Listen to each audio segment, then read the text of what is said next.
So I'm going to take a different approach to what's going on in Israel, Palestine area. And I'm going to talk about another community that's in Israel. And I want to just demonstrate how European culture treats people who come in peace, right?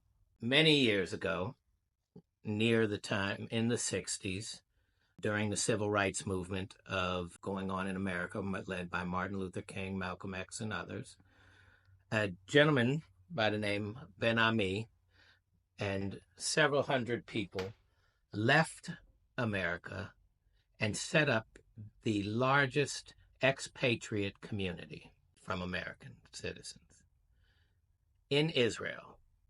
It was later deemed by the Israeli people the village of peace. Why?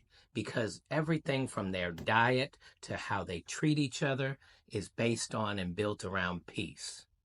And yet, they have been there since the 60s, came back on the laws of return, which 1 year later was deemed that you have to be born of a Jewish mother to be able to have Israeli citizenship and come back as the law under the laws of return. Why? Why couldn't a peaceful people who understood their connection as the Hebrew Israelite descendants come back under the laws of return? Why was that specifically made to be Jewish?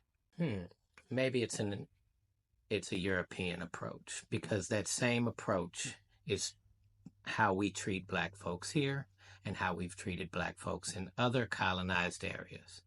Peaceful people who don't want harm, just want the same equality, equity, and humanity that we would give ourselves, are treated as threats, not because they brought guns, but because they brought peace. That means that our approach is threatened by peace, because our approach is about controlling something and using whatever we can to win the race. Sit on that for a second. The Israeli people, the people of God returning to this area, God's chosen people, which I learned through them, that to be chosen means that you choose to be an example of how God wants us to live and treat one another. That's very different from how I was taught from the European Jewish perspective, that we were chosen people by God. That's kind of an arrogant way of looking at it. But we can be examples. And I am not suggesting in any way that innocent Jewish people should be hurt, because they shouldn't. No violence is good. No violence compares to what we could do if we showed each other love.